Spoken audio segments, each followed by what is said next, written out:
Assalamualaikum warahmatullahi wabarakatuh. Tonton Fahriza Nora Official. Subscribe, like, share, and comment. Assalamualaikum warahmatullahi wabarakatuh. Assalamualaikum warahmatullahi wabarakatuh. Alhamdulillah. Alhamdulillahilladzi hadana subulas salam wa afhamana bi syari'atin nabiyil kiram. Ashhadu an la ilaha illallah wahdahu la syarika lah wa ashhadu anna sayyidana Muhammadan abduhu wa rasuluh la nabiyya ba'dah. Allahumma subhanaka la ilma lana illa ma 'allamtana innaka antal alimul hakim. Rabbana zidna ilma warzuqna fahma. Rabbi syrah li sadri wa yassir li amri wahlul 'uqdatam min lisani yafqahu qawli birahmatika ya arhamar rahimin. Hadirin wal hadirat, guru-guru kami, jamaah salat subuh yang dimuliakan Allah Subhanahu wa taala. Dalam sebuah hadis Nabi sallallahu alaihi wasallam bersabda, "Laisa syai'un akram 'ala Allah ta'ala minad du'a." Tidak ada sesuatu yang amat mulia di hadapan Allah kecuali doa. Tidak ada sesuatu yang amat dicintai Allah kecuali doa. Karena doa adalah sesuatu yang amat dicintai Allah, maka orang-orang yang berdoa adalah orang-orang mulia di hadapan Allah Azza wa Jalla. Kenapa orang-orang berdoa mulia di hadapan Allah? Karena orang-orang berdoa adalah orang-orang yang sadar bahwa dirinya bodoh. Karena sadar dirinya bodoh, dia butuh kepada Zat yang Maha Pintar, Al-Alim. Orang yang berdoa adalah orang yang sadar bahwa dirinya miskin. Karena sadar bahwa dirinya miskin, dia butuh kepada Zat yang Maha Kaya, Al-Ghani. Orang yang berdoa adalah orang yang sadar bahwa dirinya lemah. Karena kita sadar diri kita lemah, maka butuh kepada Zat yang Maha Kuat, Al-Qawi. Di antara yang dianjurkan Al-Quran adalah berdoa kepada Allah Azza wa Jalla dengan menyebut asma-asma'nya, dengan menyebut nama-namanya Allah Azza wa Jalla di dalam doa-doa kita. Walillahil asma'ul husna fad'uhu biha. Milik Allah lah nama-nama yang baik, nama-nama yang mulia, asma'ul husna. Maka jadikan nama-nama Allah itu sebagai wasilah untuk berdoa kepada Allah Azza wa Jalla sesuai dengan kebutuhan kita. Bila seandainya kita butuh kasih sayang Allah di dunia dan akhirat, panggil Allah, Ya Allah, Ya Rahman, Ya Rahim. Kalau seandainya kita ingin lembut hatinya, panggil Allah, Ya Allahu, Ya Latif. Kalau seandainya kita ingin mendapatkan kekuatan, panggil Allah, berdoa kepadanya, Ya Allahu, Ya Qawi. Kalau seandainya kita ingin kekayaan daripada Allah Azza wa Jalla, mohon kepada Allah, Ya Allahu, Ya Ghani. Kalau seandainya kita ingin mendapatkan nikmat yang bertubi-tubi tanpa putus daripada Allah, panggil Allah, Ya Allahu, Ya Wahhab. Kalau seandainya kita ingin dosa-dosa kita diampuni Allah Subhanahu wa taala, panggil Allah dengan namanya, Ya Allahu, Ya Ghaffar. Dan seterusnya. Bahkan Nabi SAW menyebutkan bahawa di antara senjata orang mukmin itu doa. Jadi orang mukmin yang tidak pernah berdoa, nyan lagi tentera hana bude. Tentera hana bude gagah. Tapi handa je pegah haba berangkaho. Hana senjata. Orang mukmin enggan berdoa, malas ia berdoa kepada Allah Subhanahu wa taala, maka sama dengan mukmin itu tidak punya senjata. Maka supaya kita ada persiapan untuk menghadapi berbagai macam rintangan, berbagai macam musuh yang akan menghadapi kita, di antara solusinya adalah berdoa kepada Allah Subhanahu wa taala. Doa inilah menjadi kekuatan bagi kita. Doa inilah menjadi kekuatan bagi orang mukmin. Doa inilah menjadi kekuatan bagi orang beriman. Maka dua kalimat yang amat ditakuti oleh Yahudi dan Nasrani. Pertama, kalimat salam. Assalamualaikum. Ditakuti Yahudi dan Nasrani. Karena kalimat salam menunjukkan kekompakan, menunjukkan persatuan, menunjukkan kebersamaan, menunjukkan saling menjamin keselamatan. Yang kedua, amin. Kalimat amin ditakuti Yahudi dan Nasrani. Kalimat amin menunjukkan bahawa orang beriman selalu berdoa kepada Allah Subhanahu wa taala, ada hubungan transendental seorang hamba dengan Tuhannya. Itu paling ditakuti oleh Yahudi dan Nasrani. Bahkan Imam Ghazali dalam kitab Ihya dinukil oleh Imam Nawawi dalam Al-Azkarnya, kita diminta untuk terus selalu berdoa kepada Allah Subhanahu wa taala.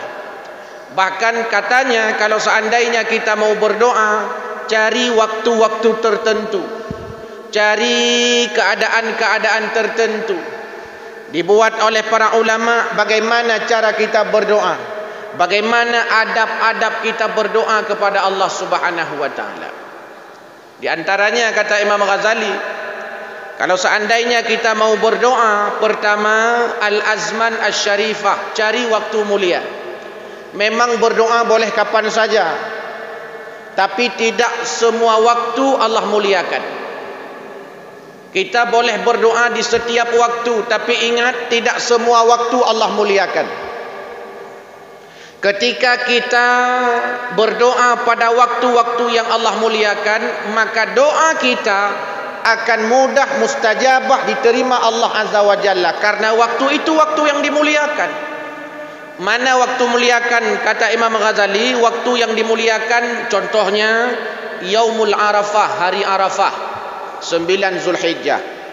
Yang kedua Yaumul Aidaini, 2 hari raya, Aidul Fitri, Aidul Adha. Yang ketiga Yaumul Jumaah, Ura Jumaat, mulai malam Jumaat sampai bengah Jumaat segala milup mata urau. Al-azman asy-syarifah, waktu mulia. Kapan lagi waktu-waktu mulia? Sepertiga malam, fi sulusil lail, sepertiga malam, al-azman asy-syarifah. Antara azan dan iqamah, al-azman asy-syarifah. Itu waktu-waktu mulia. Berdoa boleh kapan saja, tapi berdoa pada waktu-waktu yang dimuliakan Allah Azza wa Jalla, bagian daripada adab saat berdoa. Cari waktu-waktu itu, jangan sampai waktu-waktu itu terlewatkan. Fi waqtil ashar, waktu sahur. Waktu sahur al-azman asy-syarifah.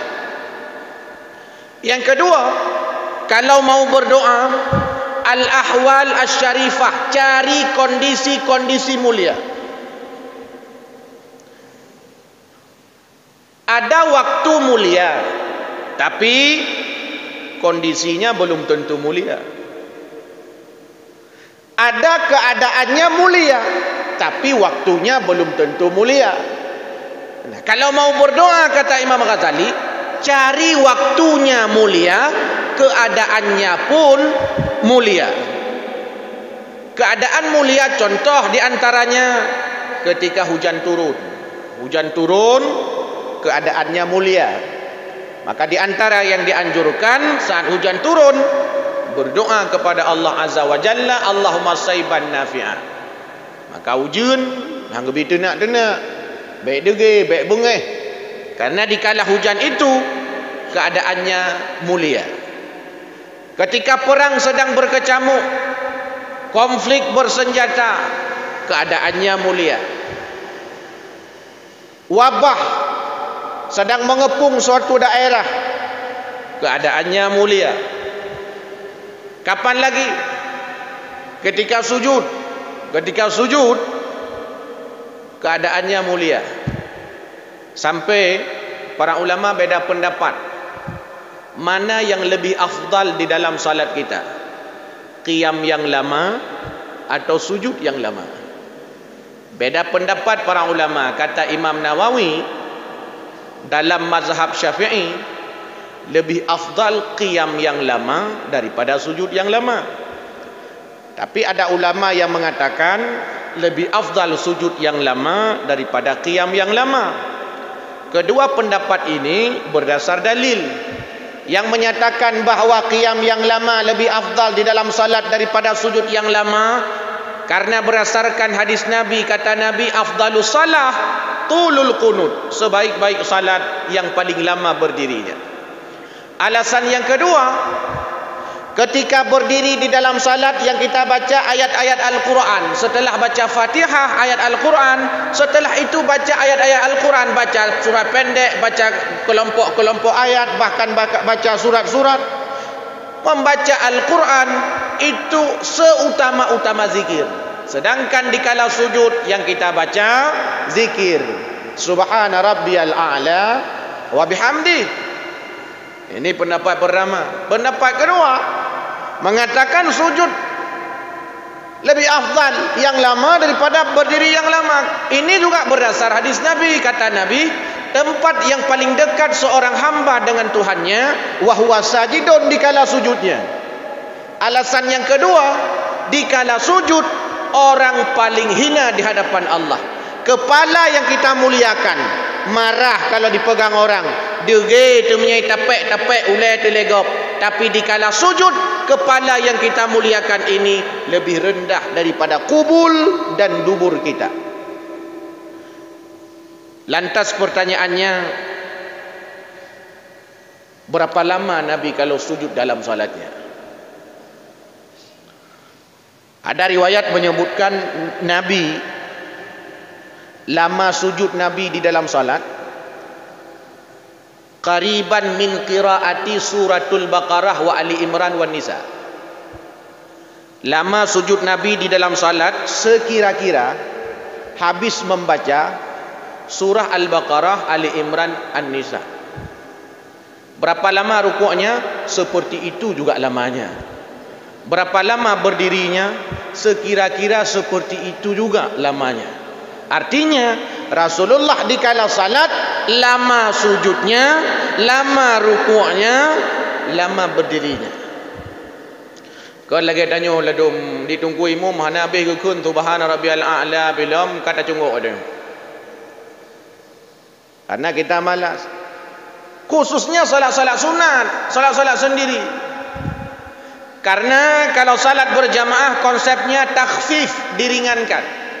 Kalau salat sunat, salat sendiri, tatwil, dilamakan. Ditanya kan, temayang tidak? Kau bagai temayang jamaah, rep lu. Ditanya muno, kan balik-balik. Inilah judul sinetron dunia terbalik. Salat malam, mestinya lama. Salat duha, betul. Ditanya yang paling bagah. Hakon tanya mau tujigo, tanya peneganya. Hadirin yang dimuliakan Allah Subhanahu wa taala. Apalagi istiqbalul qiblah, menghadap kiblat. Jadi berdoa itu menghadap kiblat. Wa rafa'al yadaini, mengangkat dua tangan. Wa yamsahu bihima wajhahu fi akhirih. Mengangkat kedua tangan dan mengusap kedua tangan pada wajah di akhir doa. Itu ada. Kalau ada orang boleh tidak kalau kita berdoa tidak mengangkat tangan? Boleh saja, cuma enggak punya adab. Berdoa angkat tangan kepada Allah Subhanahu wa taala, meminta kepada. Begitu kata Imam Ghazali. Khusyuk, ruhbah, rendah hati. Dan yakin doa yang kita panjatkan diterima Allah. Jangan sampai kita berdoa tapi enggak yakin. Kamu doa ya Allah, ya Allah, ya Allah. Tapi hana yakin tu. Ni hana ada perlu doa kayaknya. Orang berdoa yang punya adab pada saat ia meminta kepada Allah, dia yakin doa yang dia panjatkan dikabulkan Allah. Jangankan kita, iblis saja, iblis berdoa kepada Allah yakin doanya dikabulkan. Coba, iblis sudah dikutuk oleh Allah, dikeluarkan dari surga, dan dipastikan oleh Allah iblis itu akan jadi penghuni neraka selama-lamanya. Sudah dikutuk oleh Allah, diusir dari surga, sombong dengan dosa yang ia lakukan, masih berdoa kepada Allah, Rabbi fa'andirni ila yaumi yub'atsun. Ya Tuhan, panjangkan usiaku sampai hari kiamat. Sudah dimurkai, sudah dilaknat, mantang berdoa haji iblisnya, Rabbi fa'andirni ila yaumi yub'atsun. Yakin iblis itu Allah akan mengabulkan doanya. Lalu Allah kabulkan. Fa innaka minal mundarin. Hai iblis, kau termasuk golongan yang panjang usianya. Tapi Allah mengatakan, kau panjang usia, boleh saja kau goda anak cucu Adam sebagai kawanmu nanti di nerakaku, di neraka Allah Azza wa Jalla. Tapi ingat, engkau tidak akan mampu menghalangi, engkau tidak akan mampu menggoda orang-orang yang ikhlas beribadah kepada aku, kata Allah Azza wa Jalla. Uru-uru ikhlas goda oleh iblis. Tapi orang-orang yang sombong mudah digoda oleh iblis. Maka ada orang dia digoda oleh iblis dengan ilmunya. Raya ilmu itu, nak sombong beu. Atau ladum malah beu ilmu itu, sombong beraya. Na ilmu na malim be bola pimpong, sombong be bola poli. Malim be bola pimpong, sombong be bola poli. Na umong ube kro, mbong ube umong kuyali. Hana tertuai antara yang na bakanya dengan gah agaknya. Maka ini masuk iblis ke situ, mudah sekali. Lahir pemimpin zalim, digoda melalui kepemimpinannya. Ahli ibadah digoda melalui ahli ibadahnya. Maka saya ingat satu ungkapan Syekh Ibnu Athaillah As-Sakandari. Beliau mengatakan, lebih baik orang yang banyak dosanya lalu menyesal telah melakukan dosa daripada orang banyak ibadahnya tapi ujub dengan ibadahnya itu. Ada orang banyak sekali dosanya tapi dia menyesal, dia taubat kepada Allah Subhanahu wa taala. Itu lebih baik, kata Imam Ibnu Athaillah, daripada orang yang banyak ibadahnya tapi sombong dengan ibadahnya. Tentu kalimat ini kita sampaikan pada orang-orang yang sudah rajin ibadah. Urung-urung memang kajemu ibadah, maka ahli masjid mangat apakah kamnya baik je ke alasan bagi urung-urung yang beribadah. Omnya benar irok wahai ku aja ahli masjid. Itu tidak sesuai. Hadirin yang dimuliakan Allah Subhanahu wa taala. Pujilah Allah Subhanahu wa taala, lalu berselawat kepada Nabi sallallahu alaihi wasallam.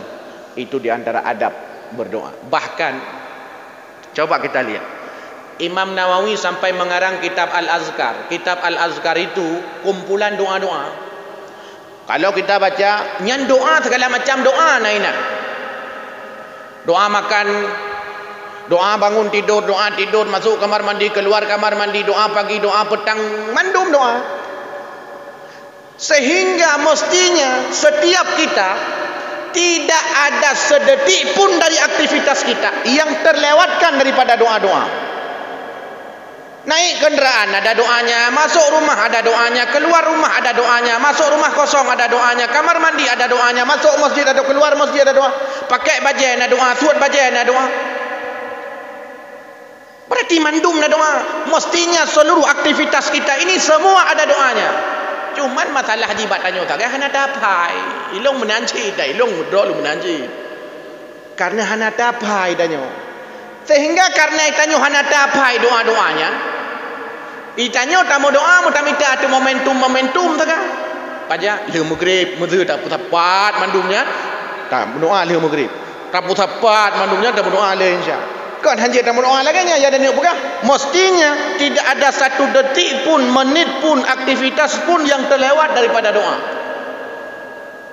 Tebal sekali kitab yang dikarang oleh Imam Nawawi yang isinya doa. Doa kalian orang mati, doa kalian jenazah, doa kalian pengantin, doa kalian anak mit, doa kalian mana mit, ya anak mit, mandung doa.